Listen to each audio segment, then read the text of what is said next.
নমস্কার, যুক্তি তর্ক সঙ্গে অর্কই আপনাদের স্বাগত। আপনাদের সঙ্গে আমি অর্কপ্রভ সরকার। কমিশন কিন্তু এবার কাঁদিয়ে ছাড়বে নবান্নকে। দেয়াল লিখনটা স্পষ্ট। সাম্প্রতিক কমিশনের কি সিদ্ধান্ত, লেটেস্ট যেটা আমরা জানতে পেরেছি 28শে জানুয়ারি, কি বলেছে কমিশন? রাজ্যের 25 জন আইএএস আইপিএস অফিসারদের সেন্ট্রাল অবজারভার করা হবে। অবশ্যই হয় তারা তামিলনাড়ুতে যাবেন, নইলে কেরলে যাবেন, নইলে পুদুচেরিতে যাবেন, নইলে আসামে যাবেন। এর মধ্যে 15 জন হচ্ছে আইএস ক্যাডারের, 10 জন হচ্ছে আইপিএস ক্যাডারের। আইএস অফিসারদের নিয়োগের ক্ষেত্রে ওই 2001 থেকে 2012 এই ব্যাচের আইএস অফিসারদের নিয়োগ করা হয়েছে। আর আইপিএস অফিসারদের ক্ষেত্রে 2002 থেকে 2007। সব থেকে তাৎপর্যপূর্ণভাবে হাওড়া এবং আসানসোল জেলার পুলিশ সুপার এবং রাজ্যের স্বরাষ্ট্র সচিব জগদীশ মিনাকেও অবজারভার হিসাবে কমিশন নিয়োগ করেছে এবং তাদেরকে কমিশনের প্রশিক্ষণে বাধ্যতামূলকভাবে উপস্থিত থাকতে হবে। কমিশন চারবার রাজ্যের কাছে চিঠি দিয়ে অফিসারদের তালিকা চেয়েছিল। স্বভাবতই নবান্ন সাংবিধানিক প্রতিষ্ঠানকে তো কোনো রকম সম্মান দেয় না, অতএব ইগনোর করেছে কমিশন। তার ক্ষমতা বলে এই 25 জন অফিসারকে চিহ্নিত করে তাদের কাছে কমিশনের চিঠি পৌঁছে দিয়েছে এবং তারা যাতে প্রাপ্তি স্বীকার করেছেন সেটাও এনশিওর করা হয়েছে। এখন অ্যাডিশনাল চিফ সেক্রেটারি পদমর্যাদার অফিসারকে কমিশন কখনো এই ধরনের কাজে নিয়োগ করে না, কিন্তু আমাদের বর্তমান স্বরাষ্ট্র সচিব কিন্তু সচিব পর্যায়ের অফিসার, অত্যন্ত আস্থাভাজন বঙ্গেশ্বরী, খুবই অনুপ্রাণিত। এবং কমিশনের সিদ্ধান্ত তো স্বরাষ্ট্র সচিবের মাধ্যমেই জেলায় জেলায় পুলিশ প্রশাসনের কাছে যায়, আর মুখ্য সচিবের মাধ্যমে সিভিল অ্যাডমিনিস্ট্রেশনের কাছে যায়।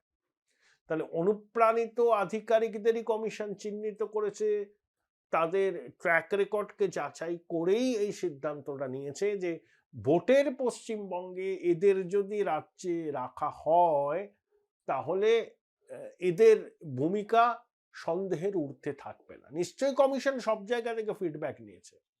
অতীতে এই অফিসাররা বিভিন্ন নির্বাচনের সময় কি ভূমিকা পালন করেছিলেন, কতটা পক্ষপাতহীন তারা ছিলেন, কতটা সাংবিধানিক দায়িত্ব তারা নিষ্ঠার সঙ্গে পালন করেছেন, সেই সব ট্র্যাক রেকর্ড যাচাই করেছে কমিশন।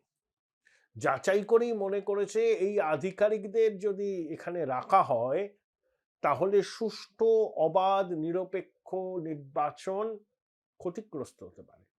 খুবই অনুপ্রাণিত উলগানাথান, পিবি সেলিম, খুবই অনুপ্রাণিত, এরা খুবই অনুপ্রাণিত।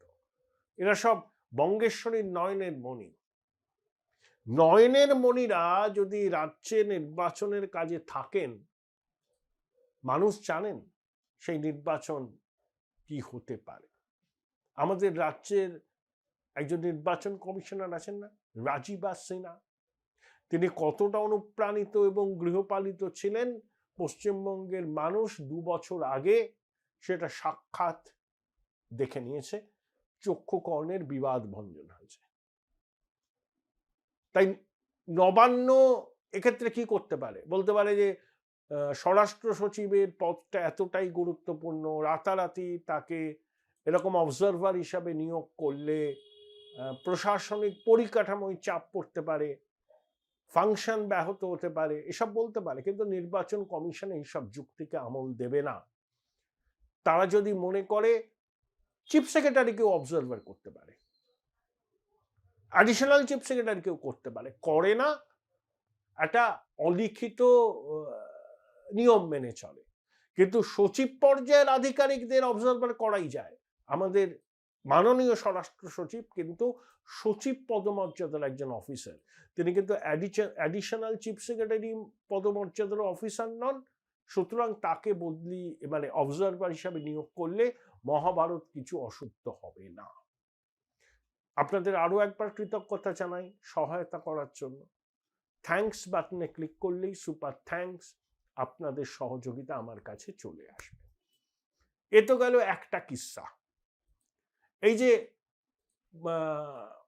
পূর্ব মেদিনীপুরের ময়না এবং বারুইপুর পূর্বের দুজন ইয়ারোদের কমিশন এফআইআর করার নির্দেশ দিয়েছিল, নবান্ন করেনি। ইন্টারনাল তদন্ত করে এদেরকে এক্সোনারেট করা হয়েছে। কমিশন জানতে চেয়েছিল, নন্দিনী দেবী চিঠিতে তার উত্তর দিয়েছেন কমিশনের নির্দেশ যে মানছেন না সেটা স্পষ্ট, না রকম যুক্তি জাল বিস্তার করেছেন। কমিশন এই বিষয়ে তাদের চূড়ান্ত সিদ্ধান্ত জানিয়ে দেবে। এখন এই যে 34 জনের কাছাকাছি আপনার roll observer, special roll observer, প্রতিটা বিধানসভা কেন্দ্রে মাইক্রো অবজারভার এসব থাকবে, এটা দিদিমণি মানতে পারছেন না। তার মনে হচ্ছে যে তার প্রশাসনের উপর কমিশন চাপ সৃষ্টি করছে, তাই তিনি ফোঁস করে উঠছেন। পশ্চিমবঙ্গের পরবর্তী ডিজি কি হবে সেটা নিয়েও মামলার জট। এদিকে কমিশন কিন্তু কাঁদিয়ে ছাড়ছে। দিদিমণি যতই ব্রেভ ফেস দেখান না কেন, বারবার করে কমিশনের নির্দেশ তিনি লঙ্ঘন করুন না কেন, শেষ পর্যন্ত দেখবেন এই স্নায়ুযুদ্ধে কমিশনই জয়ী হবে। কারণ দেশের সংবিধান কমিশনকে অভূতপূর্ব ক্ষমতা দিয়েছে। 324 থেকে 329 অনুচ্ছেদে কমিশনের ক্ষমতা স্পষ্ট করে দিয়েছে সংবিধান। কমিশন একটা সাংবিধানিক প্রতিষ্ঠান।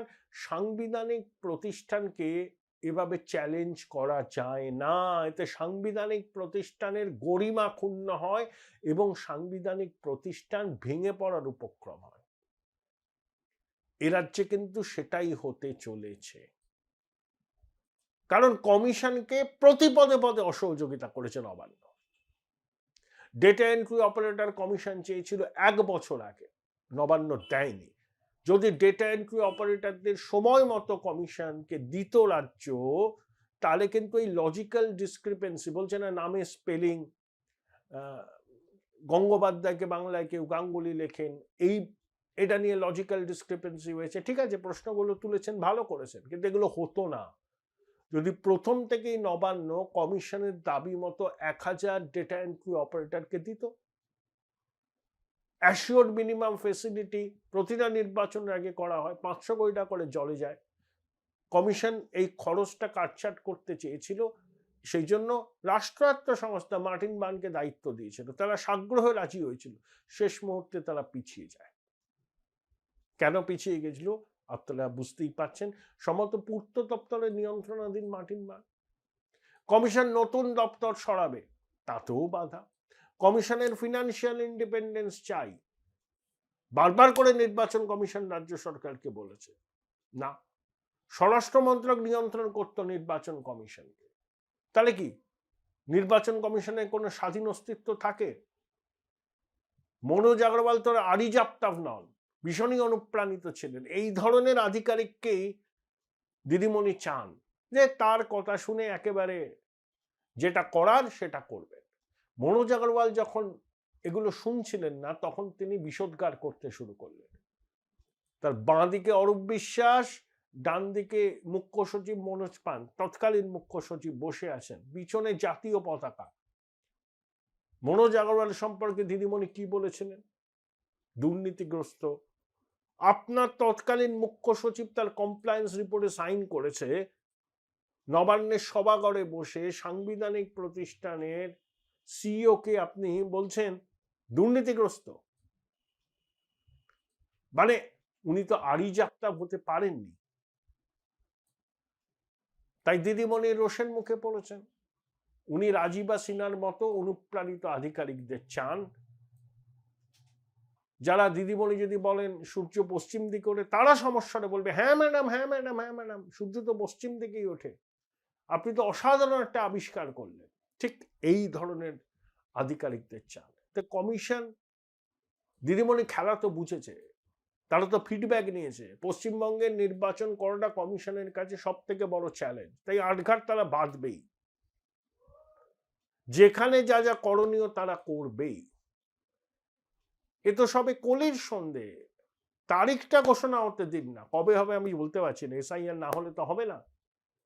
তখন দেখবেন প্রশাসনে হুলুস থুলুস পড়ে যাবে।